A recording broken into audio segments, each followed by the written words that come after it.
Hello નમસ્કાર વિદ્યાર્થી મિત્રો, ગુજરાત એજ્યુકેશન યુટ્યુબ ચેનલ પર આપ સર્વનું હાર્દિક સ્વાગત છે। મિત્રો, આજે આપણે સ્વાધ્યાય પોથી આધારિત પાઠ 6 અવિરામ યુદ્ધ ધોરણ 7 વિષય ગુજરાતીની અંદર આપણે સ્વાધ્યાય પોથીનું સંપૂર્ણ સોલ્યુશન જોવાના છે। તો એ પહેલાં આપણી આ યુટ્યુબ ચેનલ પર જો પ્રથમ વખત આવેલા હો તો ચેનલને જરૂરથી સબસ્ક્રાઈબ કરી દેજો। તો વાત કરીએ ધોરણ 7 વિષય ગુજરાતી સ્વાધ્યાય પોથી પાઠ 6 અવિરામ યુદ્ધ। એમાં પ્રશ્ન પહેલો છે કે નીચેના દરેક પ્રશ્નના ઉત્તર માટે આપેલા વિકલ્પોમાંથી સાચો વિકલ્પ શોધીને તેમનો ક્રમ અક્ષર પ્રશ્નની સામે આપેલા બોક્સમાં લખો। પહેલો પ્રશ્ન છે કે દરિયાનું પાણી ખડક સાથે પછડાઈ ઊંચે ઉડી શેના જેવું બનીને બીજી ક્ષણમાં નીચે પડતું હતું? તો ઓપ્શન બી છે રજકણ। બીજો પ્રશ્ન કે મોજા ઉછળી ઉછળીને ખડકમાં પછડાઈને કેવા અવાજ સાથે ધસારાબંધ પાછા દોડતા હતા?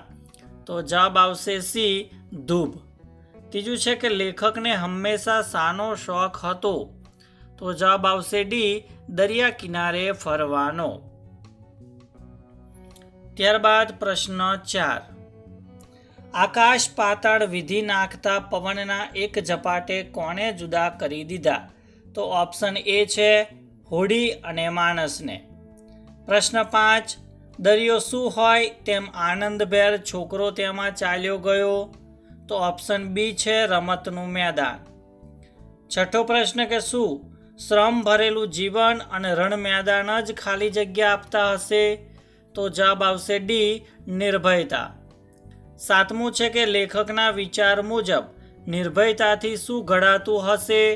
તો ઓપ્શન એ છે ચારિત્ર।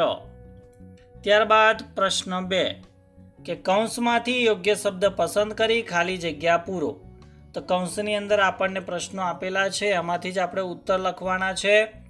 તો પહેલી ખાલી જગ્યા છે કે મોજા ખડકની સાથે પછડાઈને જાણે પાણીનો પણ ખાલી જગ્યા થઈ જતો હોય તેમ નીચે પથરાતા હતા। તો જવાબ આવશે લોટ। બીજું છે કે ખાલી જગ્યાની ચીસો હોય તેમ પવન સુસવાટા બોલાવતો હતો। તો જવાબ આવશે રાક્ષસ।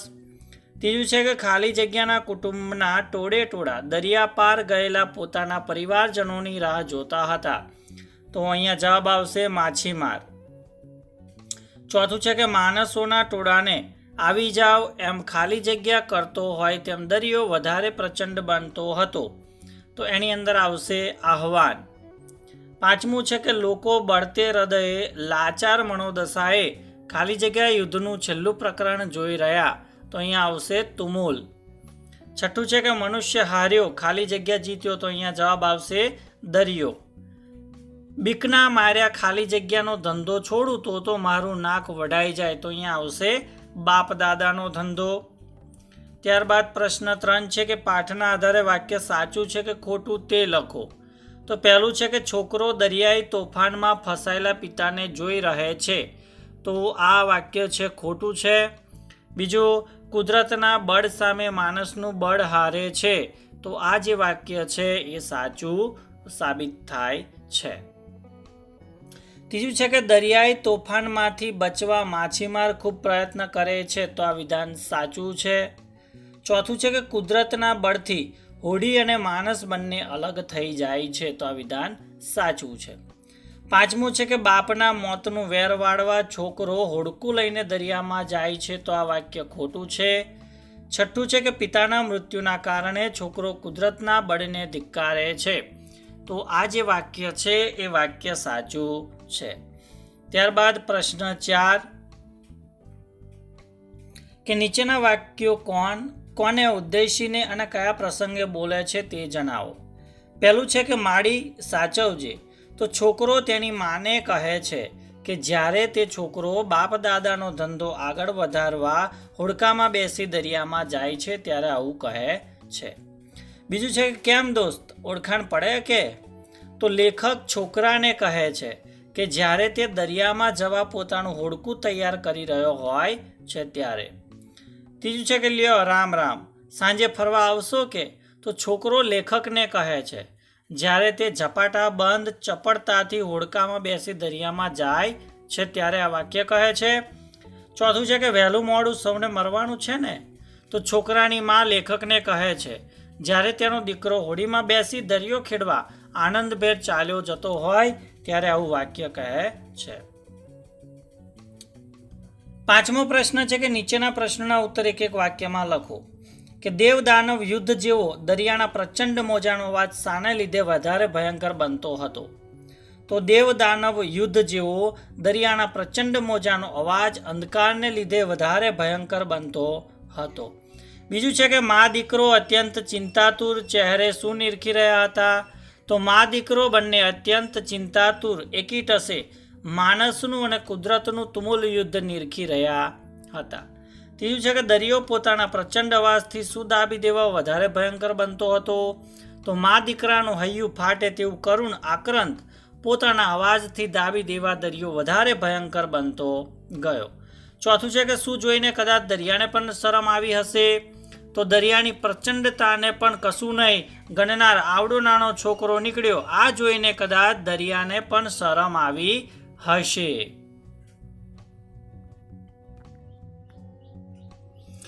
લેખક છોકરાને 1 વર્ષ પછી મળ્યા ત્યારે તે શું કરી રહ્યો હતો? તો લેખક છોકરાને 1 વર્ષ પછી મળ્યા ત્યારે તે પોતાનું હોડકું તૈયાર કરીને દરિયામાં જવાની તૈયારી કરી રહ્યો હતો. છઠ્ઠો પ્રશ્ન છે કે છોકરાએ હોડી કેમ તૈયાર કરી હશે?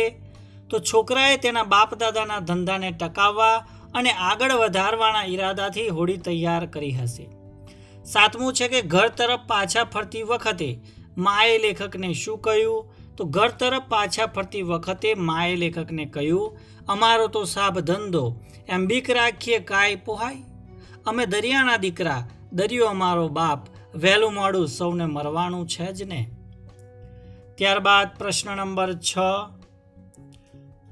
કે નીચેના પ્રશ્નના ઉત્તર 2-3 વાક્યમાં લખો. એમાં પહેલો પ્રશ્ન કે છોકરો આવી કહીને કૂદવા લાગ્યો ત્યારે લેખકે દરિયા ઉપર દ્રષ્ટિ કરી તો તેમને શું દેખાયું? તો છોકરો આવી કહીને કૂદવા લાગ્યો ત્યારે લેખકે દરિયા ઉપર દ્રષ્ટિ કરી તો દૂર દૂર ઝાંખા અંધકારમાં એક નાની સરખી હોડકી હિમાલય જેવડા મોજા ઉપર ચડીને નીચે પછડાતી અને પવનના ઝપાટાથી હાલક ડોલક થતી નજરે ચડી. બીજો પ્રશ્ન કે મા દીકરો અત્યંત ચિંતાતુર બની ગયા. તો કારણ આપો, કેમ આવું થયું? તો છોકરાના પિતાની હોડી દરિયાના ભયંકર તોફાનમાં ફસાઈ હતી. તેમની નાની સરખી હોડી હિમાલય જેવડા મોજા ઉપર ચડીને નીચે પછડાતી અને પવનના ઝપાટાથી હાલક ડોલક થતી નજરે પડી. આ દ્રશ્ય જોતા જ મા દીકરો અત્યંત ચિંતાતુર બની ગયા. ત્યારબાદ પ્રશ્ન 3 છોકરાના પિતાની હોડીને મદદે જવા કેમ કોઈ તૈયાર ન હતું? તો હોડી ઘણી દૂર હતી, પવનનો ઝપાટો ખૂબ આકરો હતો, દરિયાનો વેગ અને એના સુસવાટા ભયાનક હતા. તેથી દરિયા કિનારે જામેલી માણસોની ઠઠમાંથી કોઈ છોકરાના પિતાની હોડીને મદદે જવા તૈયાર ન હતું. ચોથું છે કે દરિયા કિનારે ભેગા થયેલા લોકો કેમ તદ્દન શાંત બની ગયા? તો પવનના એક ઝપાટે હોડીને અને માણસને જુદા કરી દીધા. પછી તરત બીજા એક પ્રચંડ મોજાએ તે બંનેને દૂર દૂર ફેંકી દીધા. આ જોઈ તેઓ સમજી ગયા કે દરિયો ભોગ લેશે જ. આથી દરિયા કિનારે ભેગા થયેલા લોકો તદ્દન શાંત બની જાય છે. પ્રશ્ન 7 છે કે નીચેના પ્રશ્નના ઉત્તર 4-5 વાક્યમાં લખો. એમાં પહેલો પ્રશ્ન કે 1 વર્ષ પછી લેખકની નજર પેલા છોકરા પર પડી ત્યારે તેમને શું યાદ આવ્યું? તો 1 વર્ષ પછી લેખકની નજર પેલા છોકરા ઉપર પડી ત્યારે 1 વર્ષ અગાઉ તેને કરેલું આક્રંદ, મારેલા પછાટા અને દોડીને જાણે દરિયા વચ્ચેથી હડી કાઢીને બાપને મળવા જાવ એવી એને બતાવેલી ગેલસા. તે દિવસે છોકરો એવું રડ્યો હતો કે જો દરિયો પથરાનો હોત તોય પીગળી જાત. મને હડી કાઢવા દ્યો, હું દોડીને મારા બાપને બચાવી લાવું, મને હડી કાઢવા દ્યો. એ જ એની ધૂણ હતી. આ બધા દ્રશ્યો લેખકની નજર આગળ તરી આવ્યા. બીજો પ્રશ્ન છે કે પોતાના બાપ દાદાનો ધંધો ચાલુ રાખવા અંગેના છોકરાના વિચારો જણાવો. તો તેને ભગવાને આ ધંધો સોંપ્યો છે. બીજો ધંધો સારો આવડતો હોય તો ભલે, નહીં તો બીકના માર્યા બાપ દાદાનો ધંધો છોડવાથી તેનું નાક વળાઈ જાય. જેમ દરિયાને તોફાન કરતા આવડે છે તેમ ભગવાનને બચાવતા પણ આવડે છે. તેના પિતા દાદા વગેરે દરિયામાં જ મર્યા. તેથી તેનું પણ જે થવાનું હોય તે થાય, પણ તે દરિયામાં જવાથી પાછો પડે તો તેની માનું નામ લાજે. ત્યારબાદ પ્રશ્ન 8 છે કે નીચેના પ્રશ્નોના ઉત્તર તમારી નોટબુકમાં લખો. એમાં પહેલો પ્રશ્ન કે છોકરાનો આનંદ કેમ લાંબો સમય ટક્યો નહીં. બીજું કે પાઠના આધારે તોફાની દરિયા વિશે 6-7 વાક્ય લખો. તો આના જવાબો છે એ આગળ તમને આ જ વિડીયોની અંદર આપી દેવામાં આવશે. પ્રશ્ન 9 છે કે આપેલા વાક્યમાં તમને જે લાગણી અનુભવાતી હોય તે લખો. તો અહીંયા આપણને કૌંસમાં ગુસ્સો, દુઃખ, ફિકર, નિરાશા, દયા, ડર અને નવાઈ જેવી લાગણી આપેલી છે. અને ઉદાહરણ જોઈએ તો રાક્ષસની ચીસો હોય તેમ પવન સુસવાટા બોલાવતો હતો. તો અહીંયા ડરની લાગણીનો અનુભવ થાય છે. એ જ પ્રમાણે પહેલું છે કે માણસનું બળ થાક્યું હતું, કુદરતનું બળ વધતું હતું. તો અહીંયા દયાની લાગણી છે. બીજું, મને હડી કાઢવા દ્યો, હું દોડીને મારા બાપને બચાવી લાવું, મને હડી કાઢવા દ્યો. તો અહીંયા ફિકરની લાગણી છે. ત્રીજું છે કે મનુષ્ય હાર્યો, દરિયો જીત્યો. તો અહીંયા નિરાશાની લાગણી છે. ચોથું, મારી પ્રચંડતાને પણ કુછ નહીં ગણનારો આવડો નાનો છોકરો નીકળ્યો. તો અહીંયા નવાઈની લાગણી છે. અને પાંચમું કે તે દિવસે એ એવું રડ્યો હશે કે દરિયો પથરાનો હોત તોય પીગળી જાત. તો અહીંયા દુઃખની લાગણીનો અનુભવ થાય છે. 10મો પ્રશ્ન કે આપેલા શબ્દ જૂથોને લાગુ પડતા અ અને બ વિભાગમાં વહેંચીને લખો. તો અહીંયા જે શબ્દ જૂથો આપેલા છે એને આપણે કુદરતનું બળ અને માનવનું બળ આની અંદર આપણે વહેંચવાનું છે. તો જોઈએ પહેલું કુદરતનું બળ. તો નદીમાં પૂરની સ્થિતિ ઊભી થવી, પહાડ ધસી પડવો, ભૂકંપથી મકાનો ધરાશયી થવા, જંગલમાં દાવાનળ લાગવો, જ્વાળામુખી ફાટી નીકળવું, દરિયામાં સુનામી આવવું, આંખ હાથ પગનું સર્જન વગેરે. જ્યારે માનવના બળની અંદર ચંદ્ર પર ચંદ્રયાનનું ઉતરવું, કૃત્રિમ માણસ બનાવવો, સોલાર સિસ્ટમ બનાવવી, નદી કે દરિયામાંથી વીજળી ઉત્પન્ન કરવી, પાણીના સંગ્રહ માટે ડેમ બાંધવા, અવકાશીય સંશોધન માટે યાન મોકલવું અને શરીરમાં કૃત્રિમ અંગો મૂકવા વગેરે માનવનું બળ ગણાય છે. ત્યારબાદ પ્રશ્ન 11 છે કે નીચેના વાક્યમાં યોગ્ય વિરામ ચિહ્ન મૂકો. તો આપણે અહીંયા ડાયરેક્ટ ઉત્તર જોઈએ કે દીપિકા પાસે નોટ, પેન્સિલ, રબર, ચોપડી વગેરે છે. તો અહીંયા અલ્પવિરામ અને પૂર્ણવિરામ મૂકેલું છે. બીજું છે કે પિનલ, પાણી લઈને અમને આપ. તો જે પણ વિરામ ચિહ્નો મૂકવાના છે અહીંયા તમે જોઈ શકો છો. ત્રીજું છે કે બાપુજી ક્યારે અમદાવાદ જવાના છે. ચોથાની અંદર ખબરદાર ત્યાં જ ઊભો રહેજે. તો અહીંયા ઉદ્ગાર ચિહ્ન આવે છે. અરે મારા સાબ, શું ભગવાનને બચાવતા નથી આવડતું. તો અહીંયા ઉદ્ગાર ચિહ્ન, અવતરણ ચિહ્ન અને પ્રશ્નાર્થ ચિહ્ન આવશે. છઠ્ઠું છે કે અમે પ્રવાસમાં દીવ, દ્વારકા, વેરાવળ અને સોમનાથ ગયા.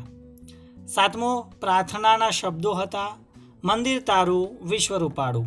તો આની અંદર જે પણ વિરામ ચિહ્નો છે તમે જોઈ શકો છો. આઠમું છે કે તુલસીદાસે રામચરિત માનસ ગ્રંથ લખ્યો. નવમું બાળકે કહ્યું મને હડી કાઢવા દ્યો. 10મું છે કે છોકરો કહે માડી સાચવજે. એ જ પ્રમાણે પ્રશ્ન 12 કે નીચે આપેલા શબ્દના નજીકના અર્થ સામે ખરું કરવાનું. ઉદાહરણ અહીંયા આપેલું છે કે તુમુલ એટલે અહીંયા આવશે ભયંકર. તો એ જ પ્રમાણે ધૂસર એટલે આવશે ધૂળના રંગનું. બીજું છે અતળ એટલે કે અતિ ઊંડું, ચિંતાતુર એટલે કે વિચારોથી ગભરાવું, અને મશગુલ એટલે અહીંયા આવશે તલ્લીન. આ જે તલ્લીન છે એ આપણો જવાબ રહેશે. ત્યારબાદ પ્રશ્ન 13 કે નીચેના વર્ણ સામ્ય ધરાવતા શબ્દોના અર્થ આપી વાક્યમાં પ્રયોગ કરો. તો અહીંયા ધસારો એટલે કે જોરથી ધસવું તે. વાક્ય છે કે સારી ફિલ્મ હોય તો પ્રેક્ષકોનો ધસારો રહે છે, અને ઘસારો એટલે કે ખર્ચ, ખોટ કે નુકસાનમાં ઉતરવું. વાક્ય છે કે આજે પોતાના પરિવાર માટે પણ કોઈ ઘસારો વેઠવા તૈયાર નથી. બીજું છે સાંભળવું એટલે કે શ્રવણ કરવું, ધ્યાન પર લેવું. વાક્ય છે કે સપના હવે એની મમ્મીની વાત ધ્યાનથી સાંભળે છે, અને સાંભળવું એટલે કે યાદ આવવું. વાક્ય છે કે કૃષ્ણને સુદામા સાંભળી રહ્યા હતા એટલે કે ભાઈ યાદ આવી રહ્યા હતા. 14મો પ્રશ્ન છે કે નીચેના શબ્દોની જોડણી સુધારીને લખો. તો તમે અહીંયા યુદ્ધ જોઈ શકો છો, દરિયો, સ્ત્રી, કુટુંબ, દ્રષ્ટિ, બૂમાબૂમ, મશગુલ, ઝપાટાબંધ, નિર્ભયતા અને ચારિત્ર. આ પ્રમાણે આપણે જોડણી સુધારીને લખવાની છે. ત્યારબાદ 15મો પ્રશ્ન છે કે નીચેના શબ્દોના બે સમાનાર્થી શબ્દ લખો. તો અવાજ, તો ધ્વનિ અને સાદ. પ્રચંડનો સમાનાર્થી શબ્દ વિરાટ અને કદાવર. મોજું, એનો સમાનાર્થી શબ્દ તરંગ અને લહેર. સહજનો સમાનાર્થી શબ્દ કુદરતી અને સ્વાભાવિક. હળી, એનો સમાનાર્થી શબ્દ દોટ અને દોડધામ. બીકનો સમાનાર્થી શબ્દ ભય અને દહેશત. પાણીનો સમાનાર્થી શબ્દ જળ અને નીર. દરિયાનો સમાનાર્થી શબ્દ સાગર અને ઉદધિ આવશે. તો આ પ્રમાણે એના સમાનાર્થી શબ્દો રહેશે. ત્યારબાદ પ્રશ્ન 16 છે કે નીચેના શબ્દોના વિરુદ્ધાર્થી શબ્દ લખો. તો ઊંડું એનું વિરોધી છીછરું. જયનું વિરોધી પરાજય. અંધકારનું વિરોધી અજવાસ. ઊંધું એનું વિરોધી સીધું. રુદ્રનું વિરોધી શાંત. મુશ્કેલનું વિરોધી સરળ. ડૂબવું એનું વિરોધી તરવું. જીતવું એનું વિરોધી હારવું. શરમાળનું વિરોધી બેશરમ. હસવું એનું વિરોધી રડવું થશે. 17મો પ્રશ્ન છે કે નીચેના શબ્દ સમૂહ માટે એક શબ્દ લખો. કે ઊંચેથી એકદમ નીચે અફડાવવું તે, તો એને પછાટ કહેવામાં આવે છે. બીજું કે પાણીનો તરંગ, તો એને મોજું કહેવામાં આવે છે. અને ધૂળના રંગનો, તો એને ધૂસર તરીકે ઓળખવામાં આવે છે. પ્રશ્ન 18 કે નીચેના રૂઢિપ્રયોગનો અર્થ આપી વાક્યમાં પ્રયોગ કરો. કે આકાશ પાતાળ વિંધવા એટલે કે કરવામાં કાંઈ બાકી ન રાખવું. તો વાક્ય છે કે ચોરને પકડવા માટે પોલીસે આકાશ પાતાળ વિંધી નાખ્યા. બીજું છે કે રામ રામ કરવા, તો કે મેળાપ કે વિદાય વખતનો બોલ. કે સ્ટેશન ઉપર ગાડી ઉપડતા ઘણા સ્નેહીજનો રામ રામ કરતા જોવા મળે છે. 19મો પ્રશ્ન કે આપેલા વાક્યમાંથી રૂઢિપ્રયોગનો અર્થ શોધીને લખો અને નવું વાક્ય બનાવો. ઉદાહરણ પ્રમાણે હળી કાઢવી એટલે કે દોટ મૂકવી. વાક્ય છે કે શિવાંશ વાછરડાનો જીવ બચાવવા દોટ મૂકે છે. નવું વાક્ય છે કે પિતાને બચાવવા દીકરાએ હળી કાઢી. તો એ જ પ્રમાણે મીટ માળવી, તો એકી નજરે જોઈ રહેવું એવો અર્થ થશે. વાક્ય છે કે મા દીકરો પિતાના સંઘર્ષને એકી નજરે જોઈ રહ્યો હતો. નવું વાક્ય છે કે પિતાની તબિયત બગડતા રાધા એમ્બ્યુલન્સ માટે મીટ માડી રહી હતી. એ જ પ્રમાણે બીજું છે કે ઠઠ જાંબી, તો કે ભાઈ ભીડ જાંબી. વાક્ય છે કે ગિરનારની લીલી પરિક્રમા કરવા શ્રદ્ધાળુઓ એકઠા થયા. નવું વાક્ય છે કે ભાદરવી પૂનમે અંબાજી શક્તિપીઠમાં માતાજીના દર્શનાર્થે ઠઠ જામે છે. ત્રીજું છે કે આહવાન કરવું એટલે અર્થ થાય પડકાર ફેંકવો. વાક્ય છે કે ગાંધીજીએ અહિંસાના શસ્ત્રથી અંગ્રેજોને પડકાર ફેંક્યો. નવું વાક્ય છે કે લક્ષ્મણે ગુફામાં છુપાયેલા મેઘનાદને યુદ્ધ માટે આહવાન કર્યું. એ જ પ્રમાણે ચોથું નાક વળાઈ જવું, તો અર્થ છે આબરૂ જવી. વાક્ય છે કે અભિમન્યુ જેવા નવલોહિયાથી હાર્યા એથી કૌરવ યોદ્ધાઓની આબરૂ ગઈ. નવું વાક્ય છે કે ચોરીના કેસમાં રમણભાઈનો દીકરો પકડાતા તેમનું નાક વળાઈ ગયું. ત્યારબાદ મિત્રો જે પ્રવૃત્તિ છે એની અંદર જે પહેલા બે પ્રશ્ન છે એના આપણે જવાબ જોવાના છીએ. એ પહેલાં નીચેના વિરામચિહ્નો આવતા હોય તેવા બે વાક્ય તમારા પાઠ્યપુસ્તકમાંથી શોધીને લખવાના છે. તો અહીંયા જે પ્રશ્નાચિહ્ન આવતું હોય એવું તો જુઓ. જાત્રામાં આગળ બીજું શું જોવાનું આવશે? બીજું, ત્યાં તો પાછો તું એને જ એ ધંધો લઈને બેઠો. અહીંયા ઉદ્ગાર ચિહ્ન આવે એવું હું આગળ વધ્યો. કેમ દોસ્ત? જીવનના છેલ્લા શ્વાસ સુધી દિવાળીબેન ગિરનારના ખોળે જ રહ્યા. ત્યારબાદ અવતરણ ચિહ્નમાં આવે એ પ્રમાણે જોઈએ તો સોના વાટકડી રે, કેસર ઘોડા વાલમિયા જેવા લોકગીતો નહીં સાંભળ્યા હોય. સોનલબહેન ભાભી ટવક્યા. ત્યારબાદ અલ્પ વિરામવાળા વાક્ય જોઈએ તો શ્યામ વર્ણ શરીર, કપાળમાં મોટો લાલ કંગુનો ચાંદલો, પ્રણામમાં મોટા ચશ્મા, પ્રમાણમાં મોટા ચશ્મા, સાડીના પાલવથી ઢંકાયેલું મસ્તક, બટકો રીંગણ સાથે બટાકો રીંગણ સાથે, દૂધી સાથે, કારેલા, શક્કરિયા, ટમેટા અને વટાણા સાથે મિક્સ થઈ જાય છે. તો જે આપણે વિરામચિહ્નો છે એ વિરામચિહ્નોવાળા વાક્ય જોયા. ત્યારબાદ આપણે પ્રશ્ન નંબર 8 જે તમારે નોટની અંદર એના જવાબો લખવાના હતા. એમાં પહેલો પ્રશ્ન કે છોકરાનો આનંદ કેમ લાંબો સમય ટક્યો નહીં? તો ઉત્તર જોઈએ કે છોકરો અને તેની માં સાંજે દરિયા કિનારે તેના પિતાની હોડી લઈને પરત આવવાની રાહ જોઈને ઊભા હતા. તેમણે દૂર દૂર ઝાંખા અંધકારમાં તેમની નાની હોડી હિમાલય જેવડા મોજામાં અને પવનના ઝપાટાથી હલક ડોલક થતી નજરે પડી. આ જોઈ છોકરો આનંદિત થઈ કૂદવા લાગ્યો, પરંતુ હોડી ખૂબ દૂર હતી. પવનનો ઝપાટો એટલો આકરો હતો, દરિયાનો વેગ એટલો ભયંકર હતો. ધીરે ધીરે દરિયો વધારે ને વધારે પ્રચંડ બનતો હતો. હોડીની એક ઉપર બીજી પછડાટ ને તરત ત્રીજી, એમ એક પછી એક પરંપરા ચાલી અને પવનના એક ઝપાટે હોડીને અને તેના પિતાને જુદા કરી દીધા. અને આ જોઈ છોકરાનો આનંદ જતો રહ્યો. બીજો પ્રશ્ન કે પાઠના આધારે તોફાની દરિયા વિશે 6-7 વાક્ય લખો. તો દરિયાના મેલા ડોળા પાણીના ડુંગર જેવડા મોજા ઉપરા ઉપરી આવે છે અને ખડક પર પછડાય છે. રાક્ષસની ચીસોની જેમ પવન સુસવાટા બોલાવે છે. મોજા ઉછળી ઉછળીને ખડકમાં પછડાઈને મોટા અવાજ સાથે દશારાબંધ પાછા જાય છે. દેવ દાનવના યુદ્ધ જેવો દરિયાના પ્રચંડ મોજાનો અવાજ ભયંકર લાગે છે. મોજાની એક પછાટ ઉપર બીજી પછાટને તરત ત્રીજી, એમ એક પછી એક પછાટની પરંપરા ચાલુ હોય છે. દરિયામાં હિમાલય જેવડા મોજા ઉપર ચડીને નીચે પછડાય છે. ત્યારબાદ પ્રવૃત્તિની અંદર પણ આપણે 2 પ્રશ્ન નોટમાં લખવાના હતા. એમાં પહેલો પ્રશ્ન કે ક્યારે દરિયો મજાનો અને ક્યારે ડરામનો. તો દરિયો વિવિધ રૂપે જોવા મળે છે. ક્યારેક શાંત, ક્યારેક ડરામનો. દરિયાની સપાટી ઉપરથી ગરમ અને ભેજવાળી હવા ઉપર ઉઠે ત્યારે લો પ્રેશર સિસ્ટમ ઊભી થાય અને શાંત દેખાતો દરિયો ડરામનો બને છે. દરિયો શાંત હોય ત્યારે મજાનો અને તોફાની બને ત્યારે ડરામનો. અદ્ભુત નજારો જોવા લોકો એકઠા થાય. દરિયાના પાણીમાં નાહવાની મજા. નાની મોટી હોડીઓમાં બેસવા મળે. તોફાન કે વાવાઝોડું આવે ત્યારે ઘણા ઊંચા મોજા ઉછળે. પવન વેગથી મોજા સાથે અથડાય. કિનારાના પ્રદેશોમાં જાનમાલનું નુકસાન થાય. માછીમારો અને દરિયાખેડાઓની હોડીઓને પણ નુકસાન થાય. અને છેલ્લો જે બીજો પ્રશ્ન હતો કે જો તમને દરિયા કિનારે જવા મળે તો જો મને દરિયા કિનારે જવા મળે તો હું મન ભરીને એની મજા માણી લઉં.